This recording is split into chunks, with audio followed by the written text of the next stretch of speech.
people need to be able to connect with you as a person in order to feel that they can trust you to work with them. And particularly important when it's parents, because they want everything to be perfect as possible for their child.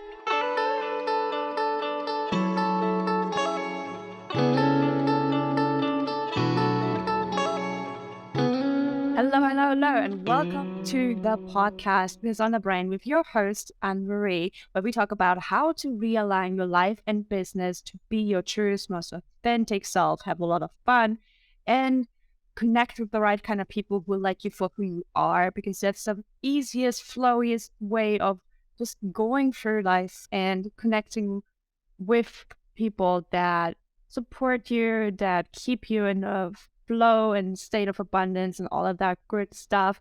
And to me, one of the key aspects to it is intuition. And so in this episode, I'm talking to copywriter Sarah Davis, who also runs a networking group for people who work with parents. So it's called Parenting Business Connection. And she also wrote a book. She also does so many things to really help get the essence of a person and translate that beautifully into the written word to get people to see the person's voice, the person's story, and connect with them on that level, because personality and this personal touch is so essential in actually hitting people's heart and making people choose you over some sort of clinical approach that is often kind of paraded around in the business world, where you have to be so professional that it's almost too clean cut, it's almost too sterile, it's almost too showy, too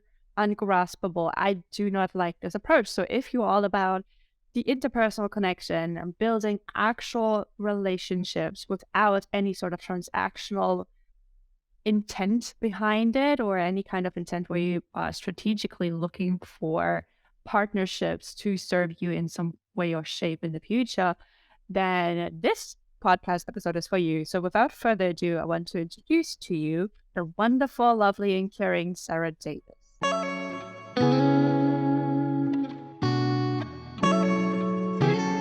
Hello, Sarah. Thank you so much for being on this podcast. I'm super happy to have you here, and your wealth of knowledge and just your gentle nature is so nice. So happy to be here with you. So do you want to introduce yourself real quick to the listeners?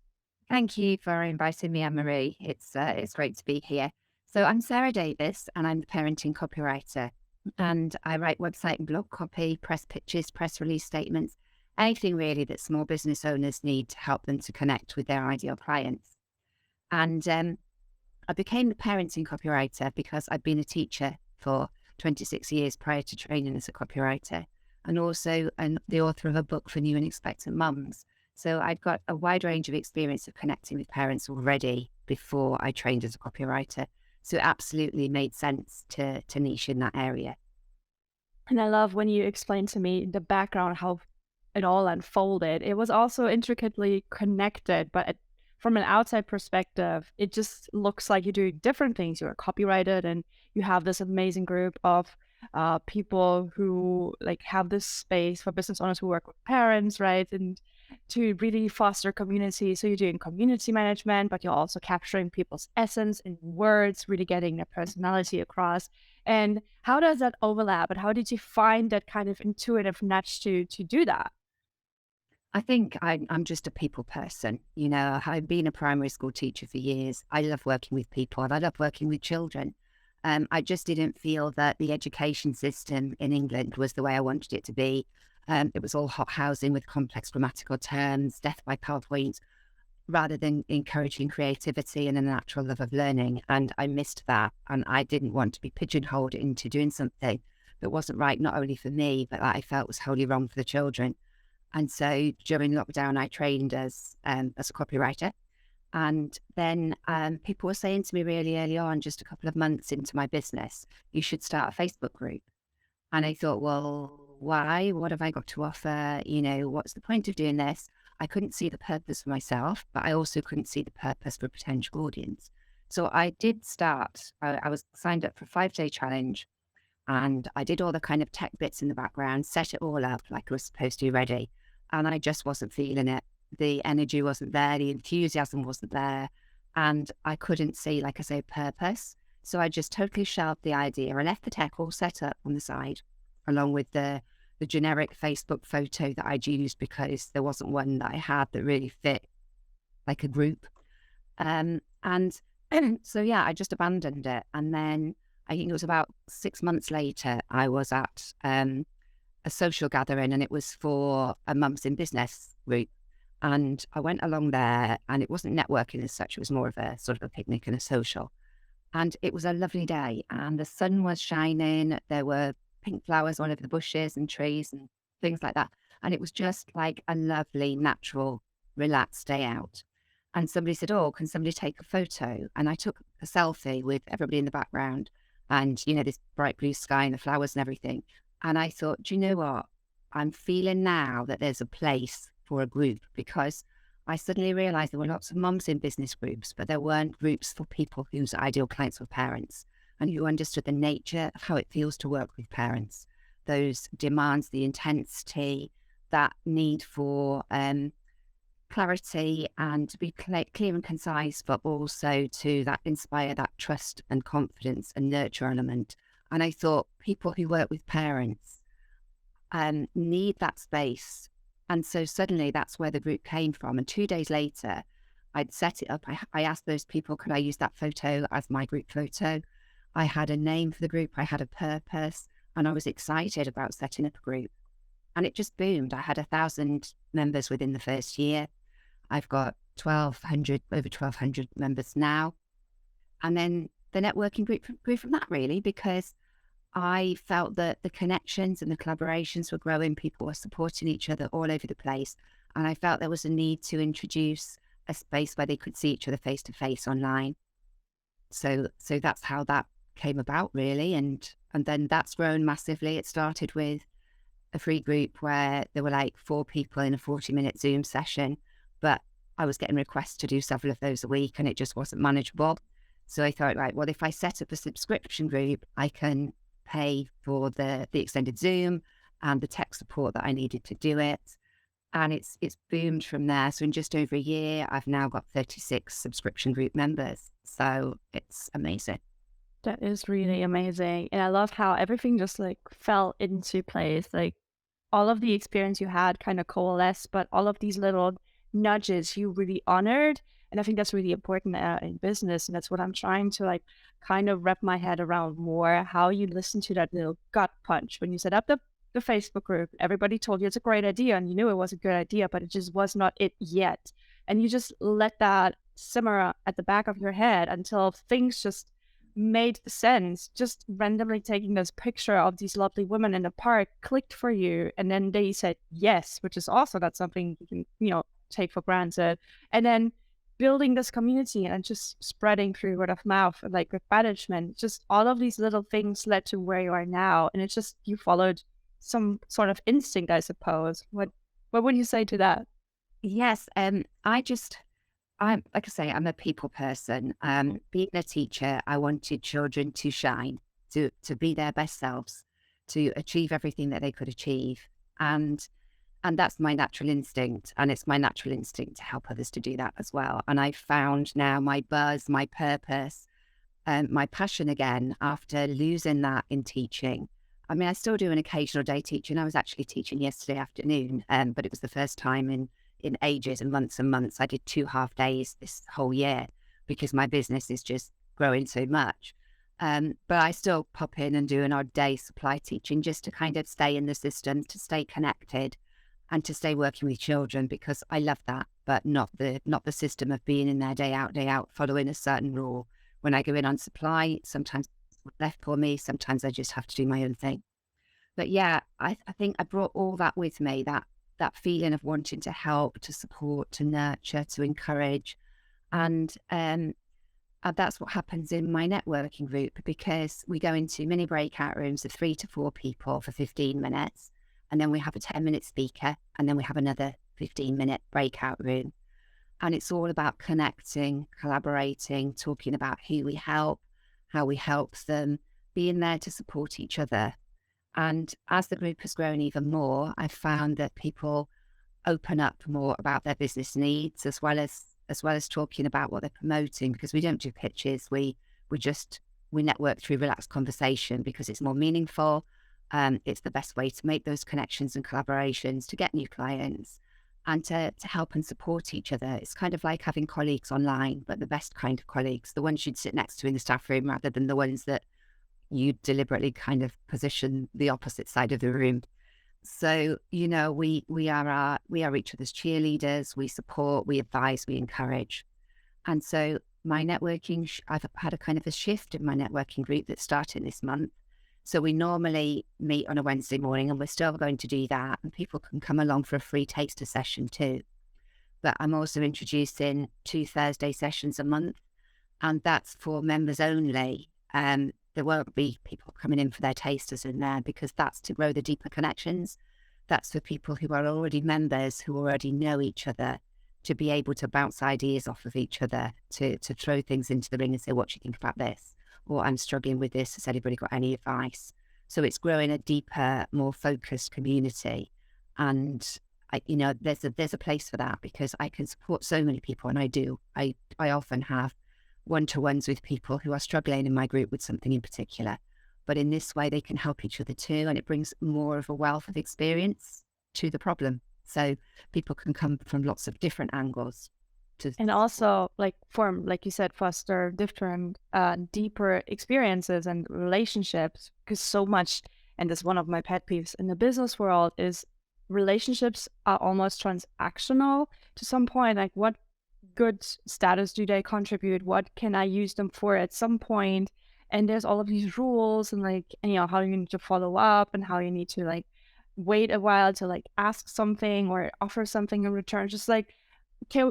And I love that you just relax into getting to know people that you like. Like you said, you pick your favorite colleagues, and it's like with friends and family. Friends are like your chosen family. You select them. You say, these are people I love and cherish, and I like their opinion. I want to be in their space. And then you can create that in the space as well. And it's open. So you're not um, like isolating people, but you can naturally gravitate towards those that you like, strike up the conversation, get even deeper level conversation from that. And I think vulnerability, especially in business, is so underrated. It feels daunting and scary to say when you're struggling, or say when you need help, because in this productivity society, we're always told you have to fix everything and you have to be on top of things, or we look like failure, right? It's just I love that you created this space where all of the rules just really don't apply, and it's just being human, really, finding your crowd. Yeah, and I mean, we have a private messenger group as well as part of the networking group. And again, people have been encouraged to hop in there if they've got a question during the week that they want to ask each other or get a bit of support with. Um, we also, if somebody needs their post promoting, then they pop in and say, oh, I've just written a post on wherever, can you pop in and write a comment, give me a bit of support in there. So there's a lot of support built in. And I just felt, again, it just needed to be taken one step further, up to little, so that sorry, it was no, it was a scam call. Oh yeah, I had those just before. Like, I'm just doing that so I can cut it out. I just had those on the way here. I had 3 scam calls from England. I'm like, who's calling me from England? Like, and they're very like, they tried different numbers. Like every time it was a different number. I'm like, what? Yeah. So apologies for that, but with usually. I don't know. It's okay. So yeah, so where was I?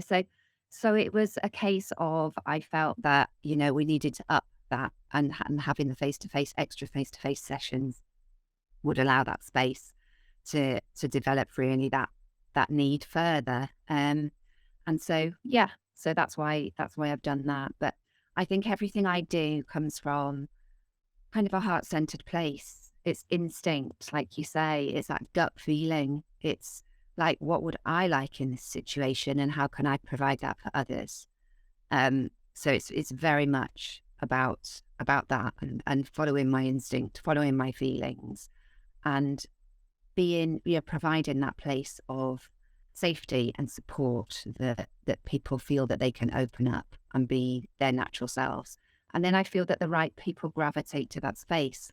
So if people come for a free taster, which I always encourage, and I always make sure that I say to people, if you're coming for a free taster, there's no obligation to join the group. There will be no expectation. You will receive an offer afterwards to join if you want to, and the sign up link if you wish to.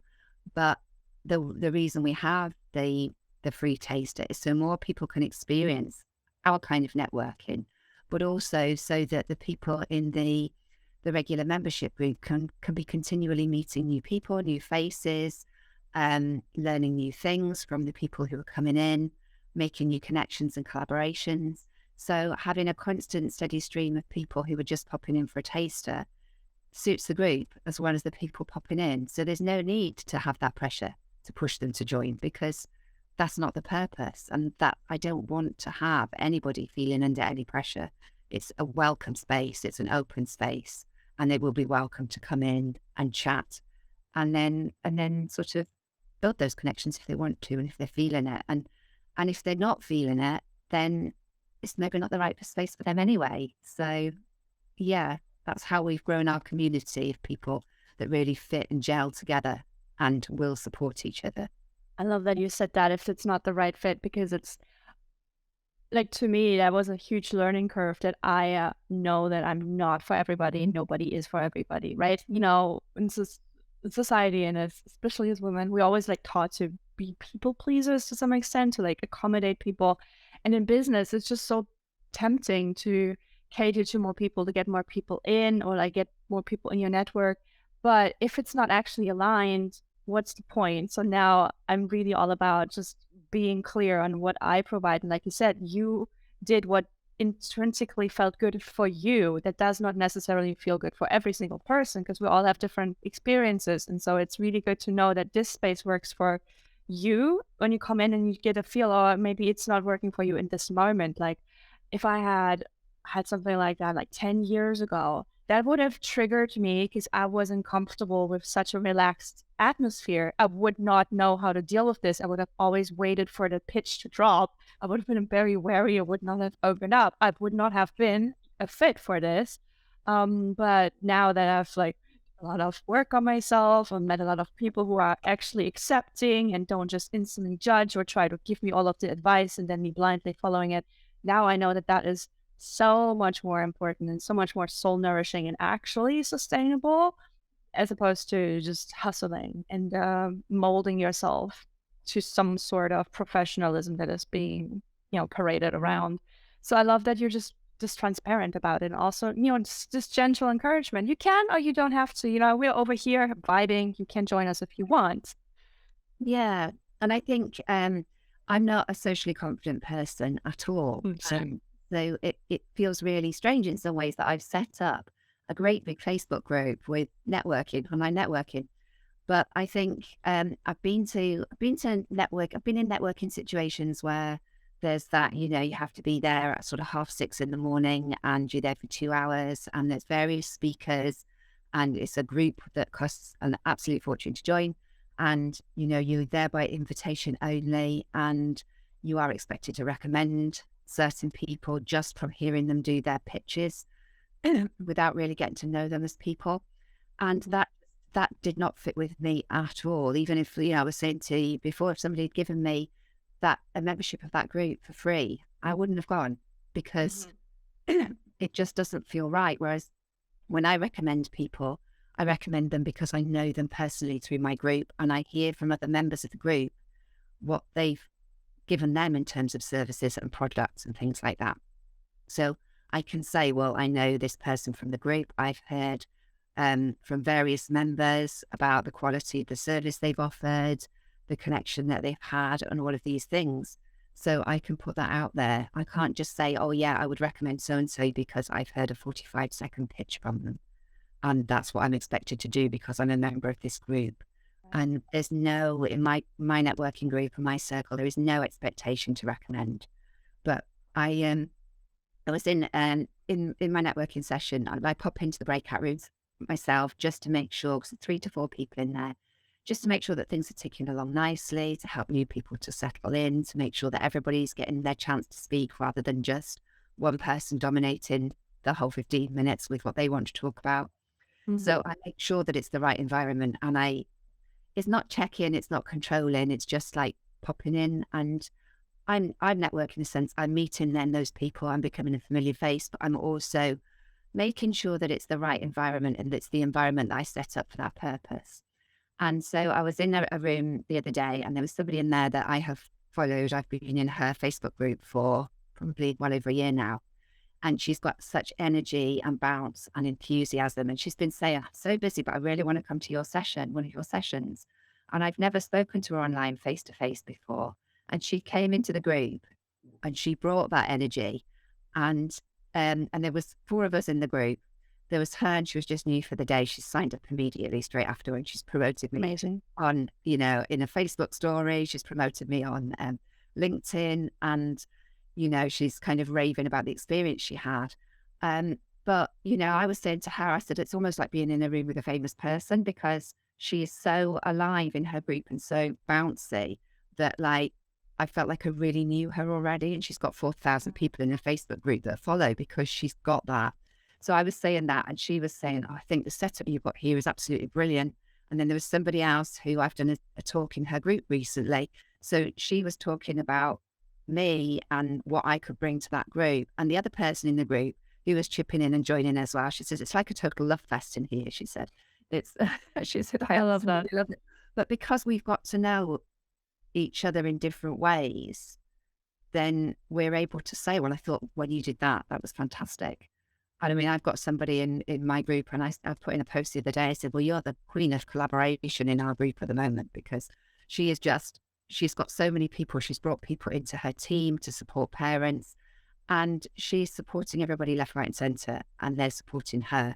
And it's just working absolutely brilliantly. And that's what I set up to do. And every now and again, I just sit back and I think, wow, this is really working. And this is exactly what I wanted to do for people. So Amazing. And that's how collaboration over competition works so well, because we all can, eat the cake or make a huge cake together. Like, it's just amazing. And instead of what you already said as the worst case scenario of having a networking, basically a hidden business scheme, or like almost sort of MLM, where you just recommend people so you can, I don't know what they can get out of it, stay in the in crowd or whatever.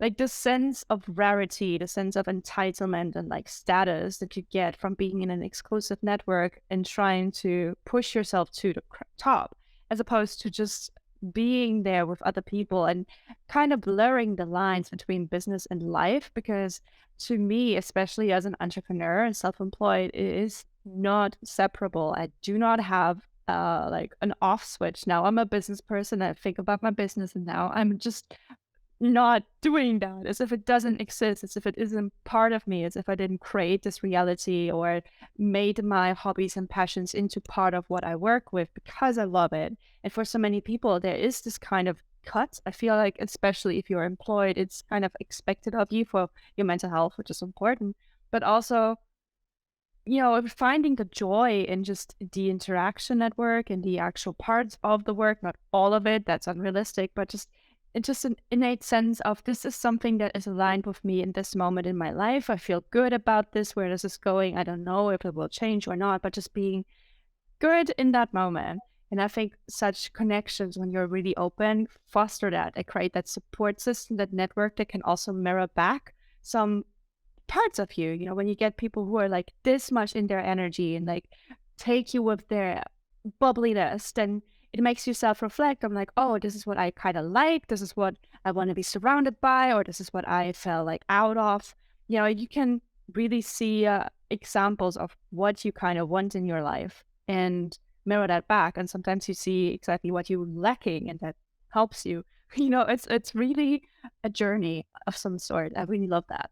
yeah, people land in the room on a Wednesday morning sometimes, and like, how are you? And sort of they're put into a mini breakout room. Somebody said, how are you? And they'll say, oh, it's been a right morning. And they will just offload. But it's a space where you can do that. And, if there's new people in the group, then, you wouldn't do that, because that think the other person feel a little uncomfortable. So you do the introductions and you do the things, and then you might have that space. Whereas if you're in a group with people that you've already met and they're working before, then, sometimes people will go in straight away with like, oh, and then everybody in the group will rally around to kind of boost and support and encourage. But it's the case of what goes around comes around, because, one time you might be the person that comes into the group having a bad day. Another day you might be the coming in with everything going well, and you're the person who boosts up the other people. And I think this is it. I think it's so important to just be yourself, because people see your passion, they see your vulnerability, they see that you're human too. And it's so much more realistic than sometimes the impression that the social media gives of other people have everything perfect and all together. And why can't I? So yeah, and I find in other networking groups that I will shout out for other people, because I was in a networking group that I've been in for a couple of years, and I said I'm quite socially nervous to say to the leader, and she said, "Well, you were always one of the first to shout out for other people." And I'm like, "Well, yes, because when I've been in a room one-to-one with somebody else who's just got so much to offer, I just have to shout about that, and it stops that inherent feeling of nervousness and anxiety, because I'm driven by a motivation to shout out about that wonderful person that I've just met." And so, and that's, I think, how like my reputation has spread, how I get more recommendations and things like that. But it wasn't intentional. It was more like, wow, that person's got this and I need to tell everybody. And that's kind of how I am. And that's how I hope people are in my group too. You're like a cheerleader. Yeah, and I think it's the same with my copywriting too, because my favorite part is the 90-minute call with clients. And again, I think there's that element of teaching and coaching and support. And I do now do copy coaching as well as copywriting. But I kind of offer this package again, because I think I've got a way of I'm not always so great doing things for myself, but I've got a way of instinctively and intuitively knowing what other people need in their business, and being able to look with that objective eye. So it's an important gift. Somebody I worked with, she called me her business angel. She said I was so much more than a copywriter, a business angel. And she sent me a lovely little package through the post to my business angel. And and some Harry Potter sweets for my son, because she knew he was into Harry Potter. Oh, no, jealous. It was just lovely. But yeah, because I take the time to really get to know people. So I look at their current website copy and layout, and I think, right, well, okay, so there's way too many call to action buttons on there. People are going to feel sold at. Or there's too many freebies because you're almost apologizing for your service or product, and people can't find their message under there. So there's things like that, that I am sort of justifying. So I help people by giving them easy to action pointers. But then we have this deep dive call, which is where I help people to have their light bulb moments, really. We have a conversation, and I used to do this as part of my my website copy package, and I still do. But I also offer it now as a separate package with the website copy and layout evaluation, and then this talk, because people said the talk was so valuable. Because what I help people to do is to kind of realize that we are our own USP, our own unique selling point, and that it's not just our USP isn't just our latest client that we've worked with, or our latest bit of experience, or our qualification. It's everything we bring as a person to the table with us. So it's the journey that's brought us to where we are now, our motivation behind our business. It's what gives us our buzz in our working day. It's our personal strengths. It's our qualifications and experience. It's our personal values. It's everything that we bring to the table that is what makes our ideal client want to work with us. And I love those deep dive conversations that go on for an hour to 90 minutes, where I help people. We have a chat and they say, look, you've just written my copy for me. If they ask me to write their copy, you've written my copy that sounds exactly like me, and all we've done is have a chat. So how on earth did that happen? But I'll be taking like 9-10 pages of notes and listening to their voice and hearing what makes them tick. And then I can represent their voice, their vision and values in the copy. But I'm also helping them to feel clear and confident about their message. So if they only have me do the small package and not the whole copy, they can walk away having had the small package with a spring in their step, feeling like they understand their message. They know why their ideal customers will come to them now. They can tell it in their own story. So, I love that. It's all, for me, it's all about people. It's all about connections. It's all about boosting up other people and helping them to connect with the people who need their services and products the most. Because sometimes there's that mismatch. People are not just getting it in their message. So they're there with a wonderful service or product that will support people. The people are desperately in need of it, but the two are never coming together because something is lacking. Mhm. And I love being the person who joins those dots. So you're bringing a little bit more of the human soul into this more corporate businessy vibe. And I think that's so crucial because I feel like there's an underlying shift just generally where people realize it's not all about the hustle culture that's not so nourishing. You can't just work for other people and forego your own self.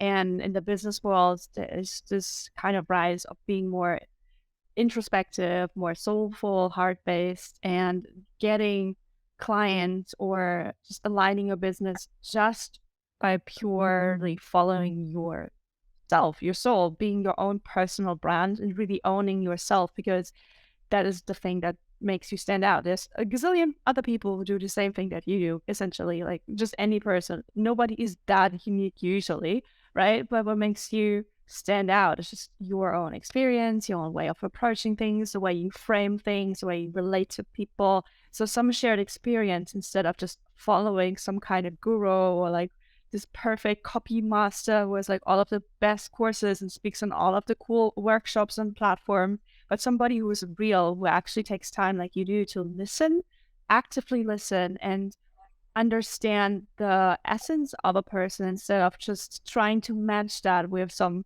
trending keywords or some kind of framework and then kind of like make it fit.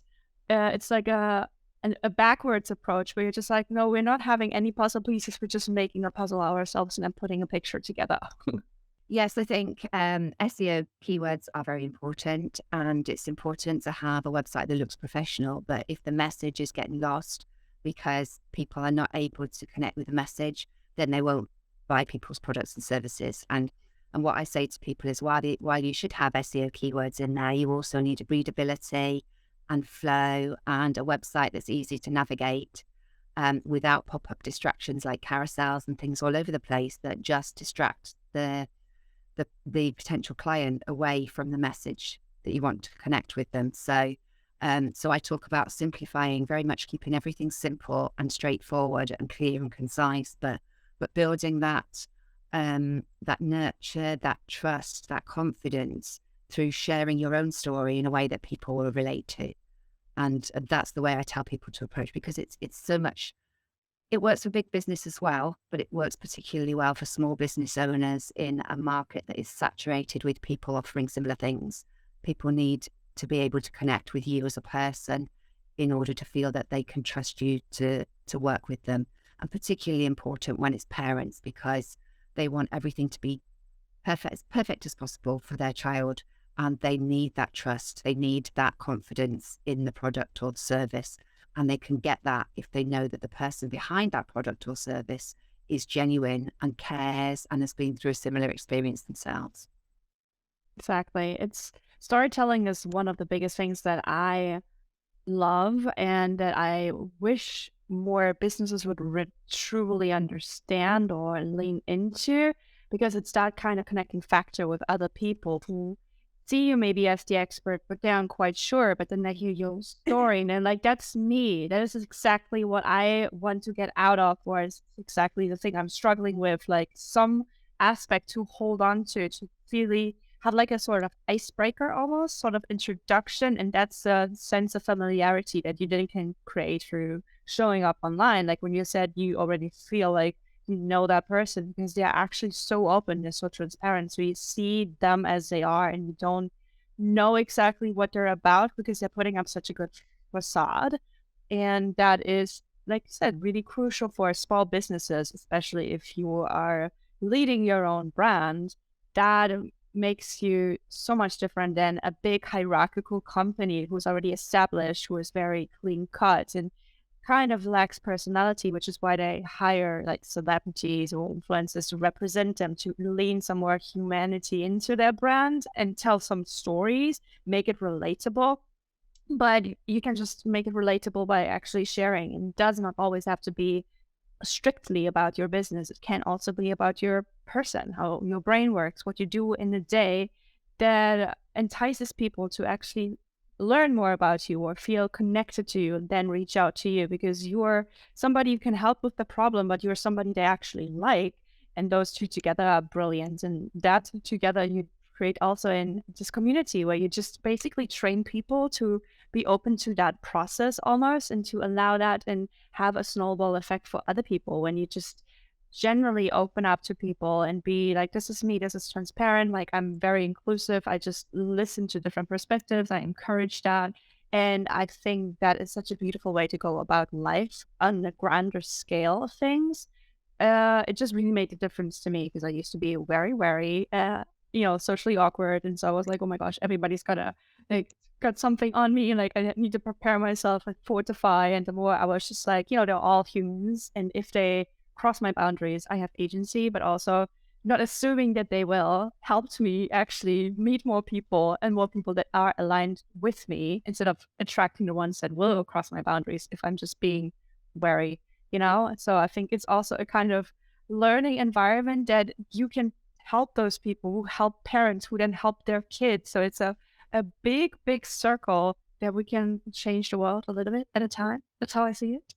Absolutely, and I absolutely love that, and I think I help people to see that their own hurdles in their own life journey can help people to realize that anything is possible, and so that's how I encourage people to tell their story. And if I'm writing their copy for them, I tell their story with the hurdles, with how they've overcome their hurdles, because the way I explain it to a lot of people is it's a bit like many people start a business, a small business in particular, because they have either found they couldn't get the support they needed when they needed it because it wasn't out there, or they wish they'd found that service earlier, or they've come up with an idea that they think would really work to help people to overcome those things, or because they've found something that helped them to overcome it and they just want to share it with everybody. So it's a bit like a bus journey is the way I describe it. So the person with the business is several stops down the road already. They're maybe not there yet. They haven't necessarily arrived, because whoever completely arrives with everything, it's not realistic. It's not possible. There's always learning to be done. So they're further along that bus journey. So they've learned all those things that their client hasn't learned yet and hasn't had the support with, because they're further down on the journey. So they help the person who's getting on at the first stop to move several stops along the route. And in the meantime, they're moving further along in their own journey. So they're learning more and more and more as they go along. So as their client gets to say like the second stop, they can then help them to take them to the fourth stop and the sixth stop. And they can continue to help them on their journey, because as business owners, they're continually learning on theirs. And that's kind of the analogy I use with people. It's not like, yeah, you have to have all the answers, because who has? But you're further down the journey. So you've got more answers than the person who's just starting out. So that's why you can support them. And if they can see that you're traveling your own journey and that you have already got to stop 4, 5, 6, then they will trust you and they will feel that it's possible for them as well, because you're leading the way, you're showing them that it's possible, and how helping them and supporting them to get there.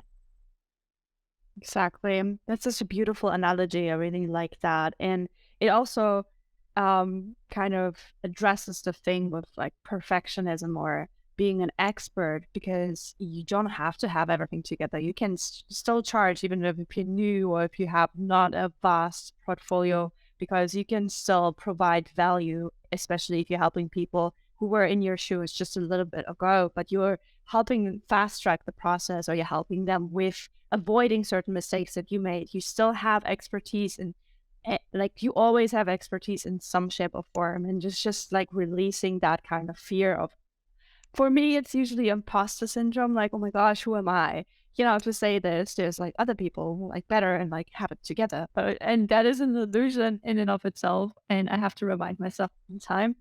But yeah, just having this analogy is really a beautiful, vivid example of why that is not true, and how we all can learn from each other in so many different areas. Like, something that is entirely unrelated to my own business, I might know nothing about, and talking to somebody about it can help me learn about a topic like music theory, whatever. And then they can learn from me something about video making. And it does not mean that I am inept per se. It just means that there's different areas that I shine in and that I don't, and then other people can do the same thing. And we're always so focused on honing our weaknesses, like working on that, making that better, instead of just like leaning into the strengths and just being fully in it. And like, this is my thing.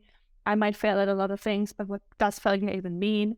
It just means, yeah, whatever it does to you, but it doesn't actually say anything of your inherent value or inherent way of doing things. Because I think, I don't know how you feel about failure, but to me, it's kind of a way to reframe just a thing that went wrong that I can learn from, or a thing that course corrected me that I really needed the little kick in the butt to just stop what I was doing, just for the sake of thinking I need to follow through when it is not aligned with me. I think that is the real failure, just to not listen to yourself and listen to everybody else. Yeah, I agree because, and there is so much of that on the social media with everybody telling you what to do and how to do it. And, that's not the way to go, because if you're not comfortable and confident and happy with what you're doing, then that will come through. And if you're passionate about what you're doing, if you love what you're doing and you care, then that will come through. And I, even from sort of starting out early, I was early on in my business as a copywriter, I was able to help people in different ways from my own life experience. So, for example, my experience of promoting my book, um, I'd learned a lot about sales and marketing. I'd written my own press pitches and my own press release statements before I was a copywriter. So once I was trained as a copywriter, there was a client that I had, and I wrote a press release statement for her and a press pitch for the email. She sent it to a journalist, and she got interviewed live on BBC Two TV News on Bank Holiday Monday, an 8-minute interview with a full business plug. And so, I was kind of using my own experience from promoting my own book together with my copywriting skills, together with having really understood what she was all about and where she was coming from. So I was able to put that in words to project what she was offering. And yeah, so she's been all over the press ever since, because that led to other various bits and pieces. So I've done things like that. And then there was one lady who said to me, "You've captured the essence of me." And that was so important to me, because just those few words, that's like one of my favorite ever testimonials. It was in amongst it, she'd written quite a lot about me, but it was just that, "You've captured the essence of me." And she was one of the most caring, passionate, lovely, wonderful people I've ever had the privilege to speak to online. And for me, that was like, I feel quite emotional talking about it, because it was, I knew, like, I always want to get it perfect for people. And this particular person, I thought, she has got so much. I have to get that in words or her website. And so when she said, "You've captured the essence of me," that was like, oh gosh, that's exactly why I'm doing this. And because if I've captured the essence of her, other people will be able to see the essence of her in her copy, and they will know that she's the right person to work with as their nanny, or who employs nannies to work, with them. So yeah, I think it's all about caring. It's all about feeling. It's all about, for me, it's about empathy. It's about intuition. It's not just somebody writing words on a page. Somebody said to me, well, somebody was asking for advice on potentially becoming a copywriter, and she'd asked in a group, and somebody had mentioned me that I could give advice. I was happy to give advice. Again, collaboration of competition. I was happy to tell her what I knew. But she said, she does a bit of supply teaching. She's got family commitments. She's a tutor. She has a side hustle, but she was thinking copywriting would go well with that. And I said, well, perhaps not. I said, yes, you can earn a living as a copywriter, because that was her initial question.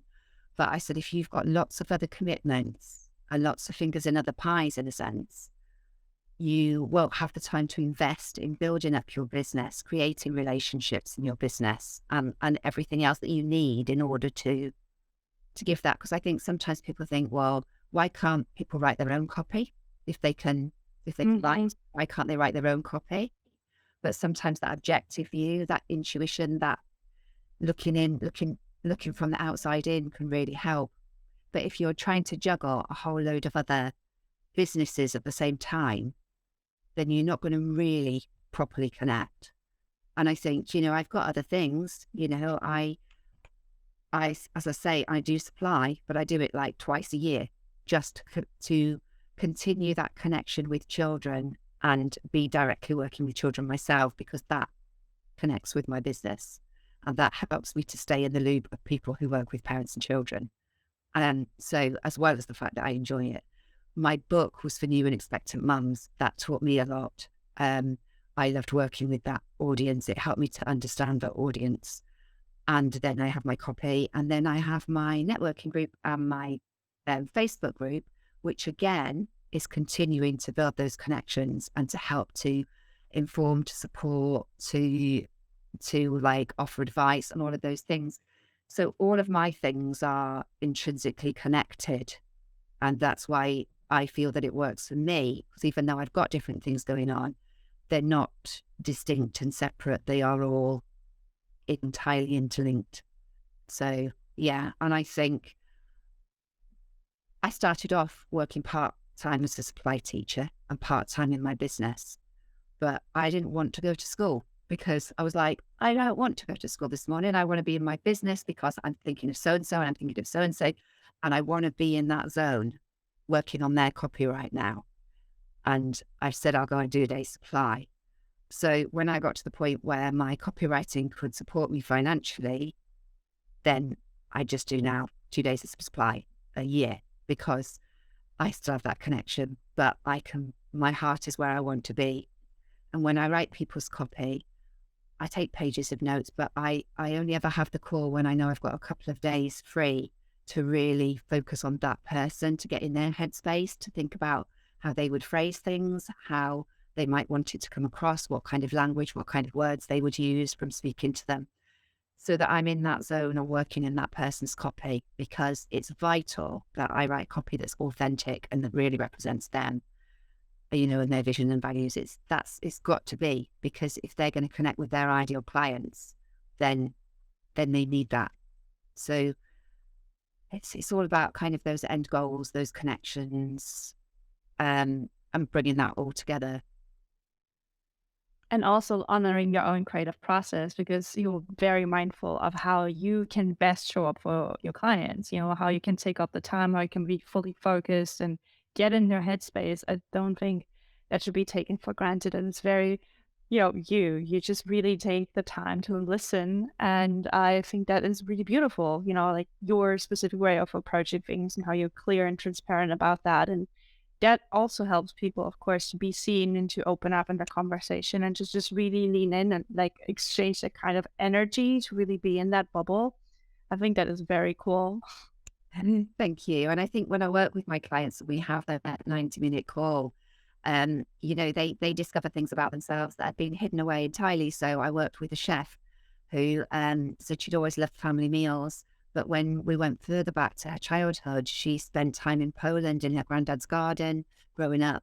And, he would always know when the hazelnuts were perfectly ripe to pick and all the produce. And then they would take all that produce from the garden into grandma's kitchen, where grandma would cook up a wonderful feast for the whole family who would sit down together and enjoy it. And she was like, gosh, I knew that I loved family meals, but I didn't realize it went even further back. There was a lady who was a baby sleep consultant who hadn't mentioned on her previous website copy that she'd been a community nurse for 20 years. And that's a massive trust factor. And she just hadn't used it. There was somebody who had been in the corporate world for years and working as a PA and supporting the management one-to-one in a lot of things. She'd then become a stylist, a personal stylist. And she didn't feel she could mention her corporate side because she didn't feel that the two were connected. She hadn't got a massive background in fashion.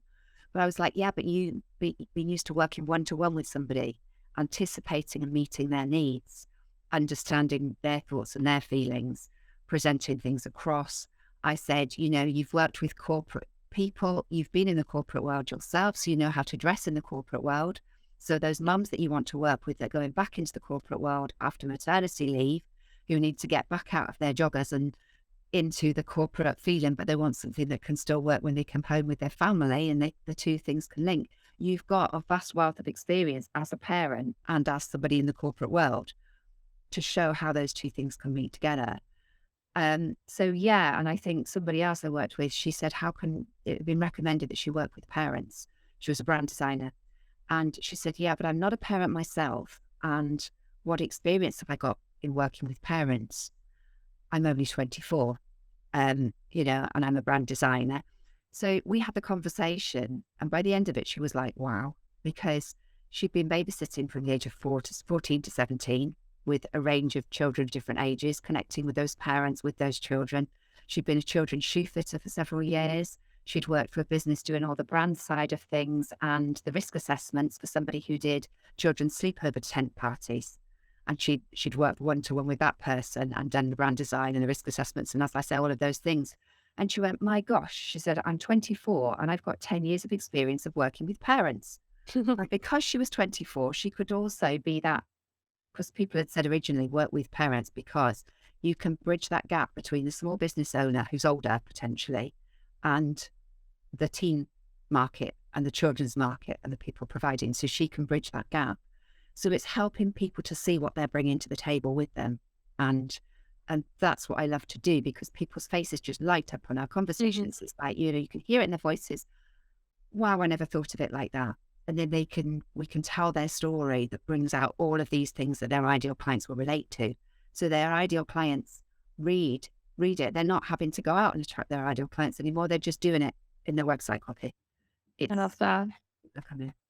And it's also the process of understanding, sharing your story, and then having an outside perspective, connecting the dots, because sometimes that is the hardest thing. And that is just generally why outsourcing is such a good idea, because I also get that often, like with photo, video, like I can do it myself. I have a phone. I'm like, yes, you can, but you don't know what you don't see. You don't know all of the intricacies of like how to compose the picture, use the lighting, use the framing, use the storytelling, and how to engage the person in the photo, how to like create tension and dynamics, whatever. And all of these little intricate things, or when you say you manage your own brand, you do not see, you cannot control how people will read it, how people will relate to it. You can only control so much. And if you've got an outside perspective, they can see and fill in the gaps, they can help you bridge something, and also, yeah, learn more about yourself in that way. It's sort of also a bit like coaching that you do.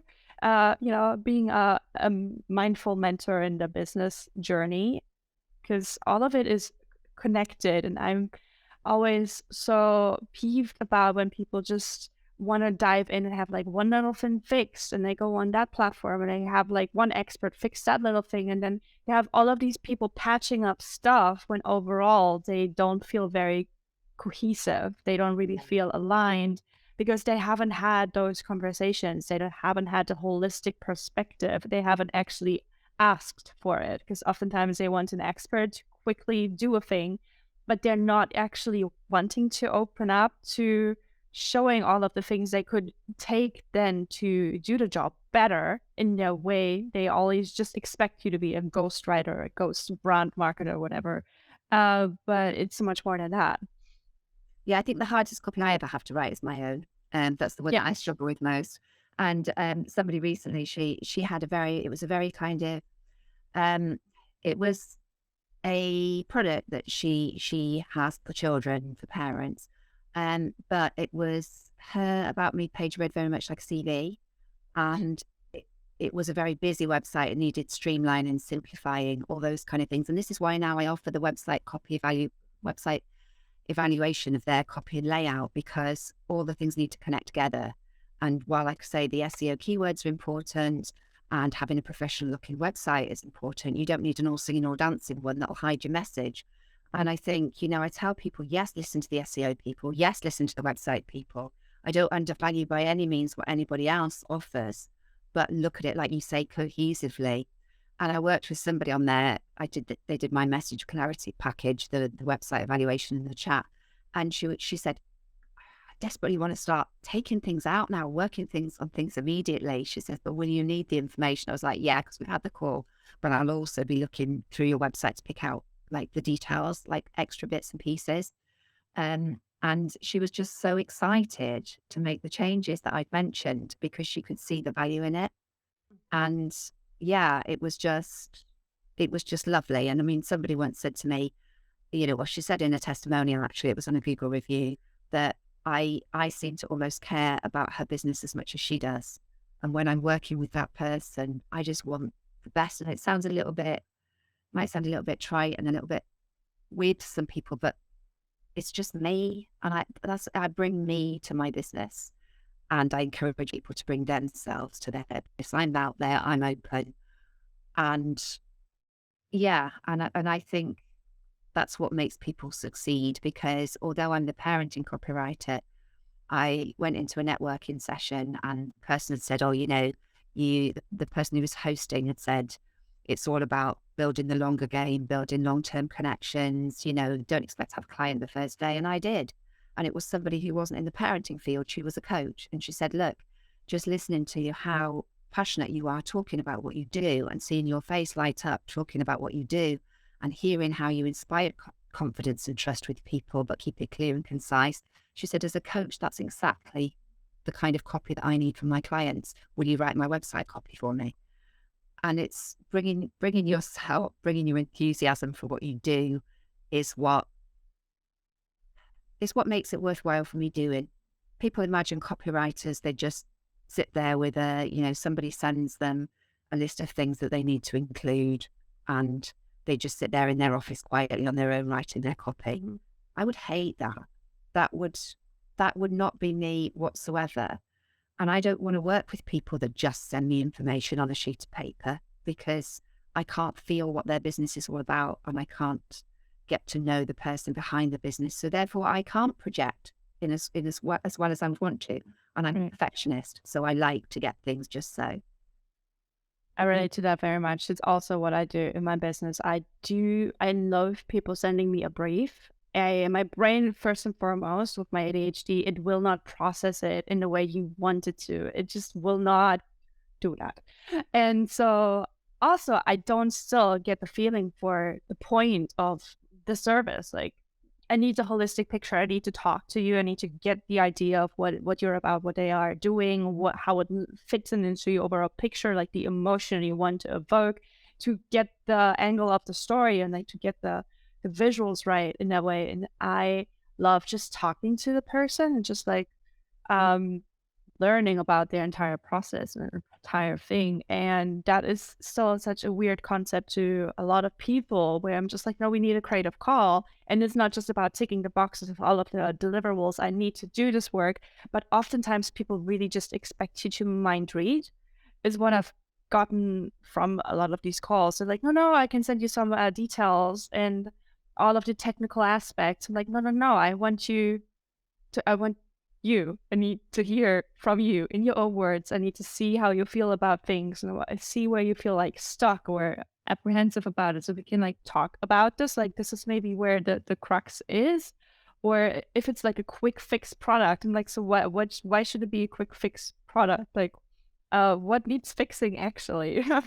Where does it fit into long haul? Like, especially for me, with photos or videos or even with copy, it's not just something that you put in once and then that can stay there forever. Or even if it's just short-lived for social media, why don't we look at it as a recurring thing that we can repurpose to save yourself time and hassle? But it needs to make sense in that way that, yeah, people expect just somebody to churn out stuff. And the same thing, they could just turn to AI. They could just ask ChatGPT to write me a text, and it will.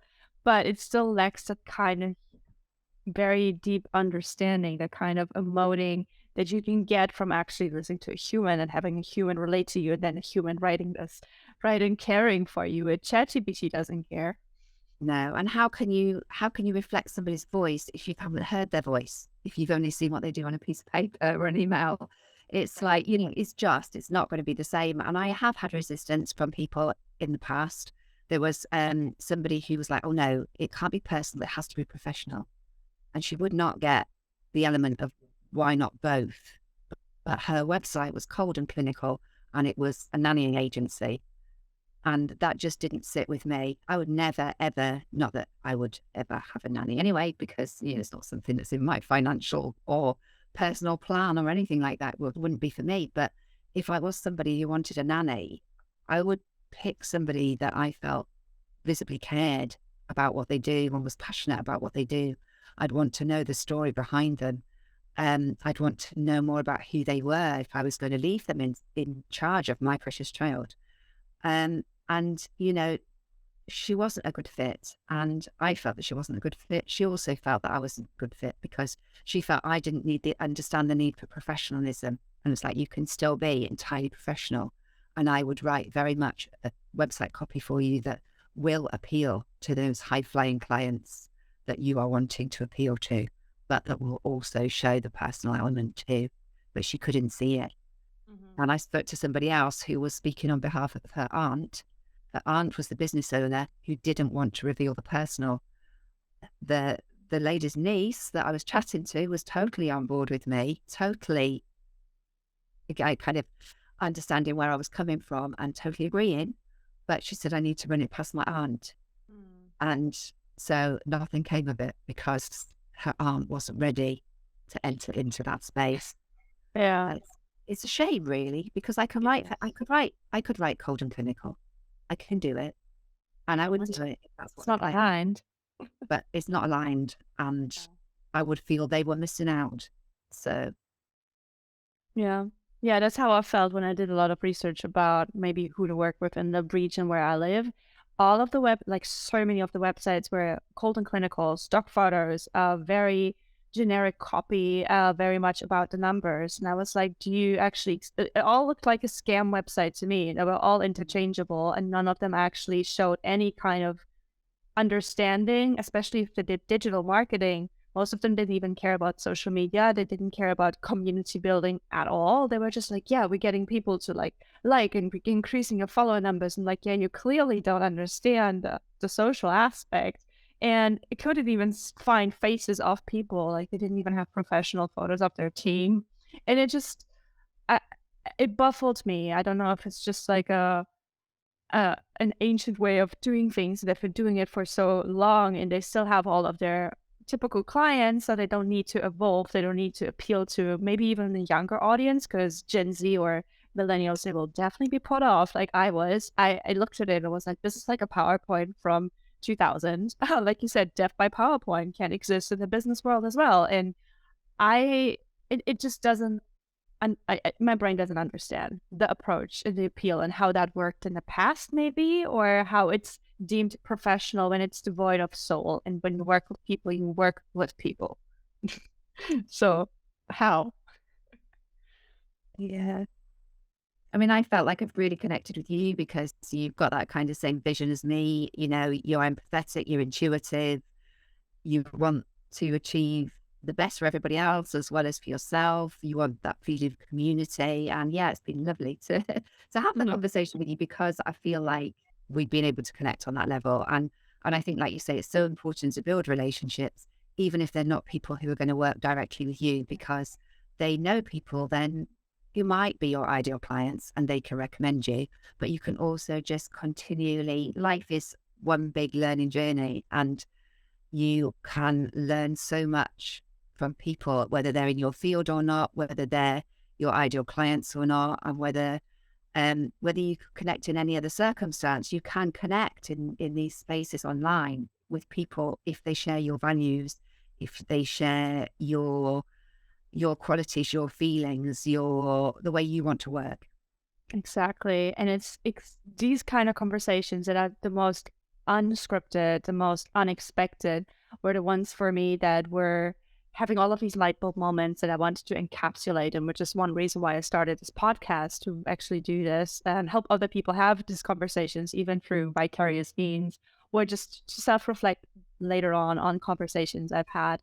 And I just want to encourage more people to be open to the flow, to the process, and to not have any sort of expectations, because I think they're like usually the death of the flow, the death of just living life in the moment and actually being open to opportunities when you're trying to control, especially when it comes from perfectionism or imposter syndrome or anxiety, all of that good stuff. So yeah, so that is definitely one reason why this podcast came about. I'm so happy that you came on this podcast and shared all of these amazing wisdoms and insights into community building from your own perspective. Is there anything we didn't cover that you want to leave the audience with? Yeah, I just want to say, be yourself, tell your story, engage and communicate with others who have the similar approach to you, and that's the best way to go in business. Really, that's my kind of advice. Really. Yes, and I co-sign that. This is absolutely be yourself, be everything that you are, really, quirks and all. Because, yeah, there's no other way for you to be because you're you anyway. So might as well. And where can people find you and your community and your book? Well, my book is called Baby Daze. I get the light right. This one here, and it's the second edition came out in 2022, published by Mark Books, and it's available from Amazon, but you need to look out for the second edition. And it's for new and expectant mums, and it reflects the journey of a new parent from the first scan to the end of maternity leave. And I wrote the poems unexpectedly while up for the 3 a.m. feeds with my baby son. I think it was my way of coping with being a new parent at 40 and all the emotions, all the feelings, all the experiences. And it just all spilled out on paper at like 3 o'clock in the morning. When I put him down each night, I would write down the poem that was in my head. And by the time he was 8 months old, there were 40 poems. And, so it went on to be recommended in Mother and Baby magazine. So that was a big part of me starting my business, was all the experiences around that. I have my Facebook group for people whose ideal clients are parents. It might be you work with some parents, it might be where you work with lots of parents. It could be in many, very many different ways, but my group is called Parenting Business Connections. And anybody who is a member of my Facebook group can come along for a free networking taster session as well to kind of experience that networking that I was talking about earlier. I'm also on LinkedIn and Instagram as well. And all of the links will be down in the show notes below, so you can easily click and find them. And definitely check out the taster session just to, tap, dabble into the fact of just meeting all of these amazing people and just having open conversations. Would it also be for people who don't work with parents, just to get new, fresh faces in to just experience this? Really, because somebody asked me if they could join my group the other day because she said it sounds really good. She said, I'm not a parent, can I still join? I said, well, you don't have to be a parent to join, but I said, do you work with children or parents? And she said, no, I sell dresses and unisex t-shirts. And I said, well, it wouldn't really be a fit then, because I think you need to, it's not that your whole audience, these parents, but I think, it's very much a community about supporting parents, Yeah. working with people who are parents. And I think that's why it works, because the people in the group already know each other's ideal clients. They already know how it feels to work with each other's people.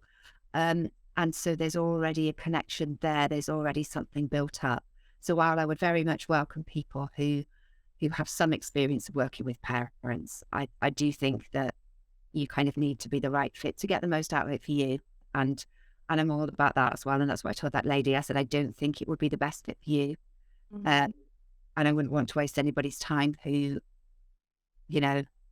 well, yeah. I'm always thinking about other people's fit, what they can get out of it. And No, that makes total sense. And again, it's being aligned with yourself, and like you created a certain niche for people who have a certain business with certain problems that they really relate to one another on that fundamental level. You don't have to over explain yourself because they don't relate to how it feels like to work with parents as opposed to business people. There is a difference. And yeah, so it's just keeping that kind of cozy community feeling to it, where you have a sort of open in crowd, but a bonding factor already pre-installed. And I'm very much about, while I'm excited that the numbers are growing, because that's more people I'm helping and more people for my regular members to be able to speak to, I'm definitely not all about the numbers. I'm very much about it has to fit purpose. It has to be real. It has to be beneficial for those people involved. So yeah, I'm not somebody who would just say, oh yeah, everybody come in because I want the biggest Facebook group ever and I want to have everybody paying for my membership. If they're not the right people and I know they're not going to get the benefit from it, then I would never encourage somebody to join. That wouldn't fit with my values and who I am. That makes total sense. Well, thank you so much for sharing all of this. Thank you. Thank you. And I wish you a fabulous day. Thank you. Thank you. Bye. Bye. Thank you so much for listening to this podcast episode. As always, I hope you had a lot of fun and takeaways, as did I, because it was so cool to talk on a deeper level, forgo all of the small talk. I'm not a fan of that, but actually talk about human relationships, how you can build those, how you can create a community that is not there to just serve you, but just naturally, intrinsically supports and cares for you, helps you be your best self, helps you level up just by showing up, by being a good listener, by seeing yourself, by helping you reflect on yourself, by helping you course correct if there need be, and by helping you with different parts of your business when you need it to, without it being this transactional, this overly business-minded aspect that, comes second in nature, I think, to me. If you've got other opinions on that, or if you want to share your feedback, or if you know somebody who would be perfect for this podcast to talk about alignment, authenticity, and being unapologetically yourself in life and business, drop them into the comments. The links to all of the different social media accounts of me and Sarah Davis are down below, where you can also look at her book, Baby Daze, and find her community if you want to join, if you are working with parents in some way or shape in your business. All of that is down below, and don't forget to subscribe so you are attuned to new episodes which are coming out weekly. And until our next listen together, I wish you a fabulous week. Bye bye.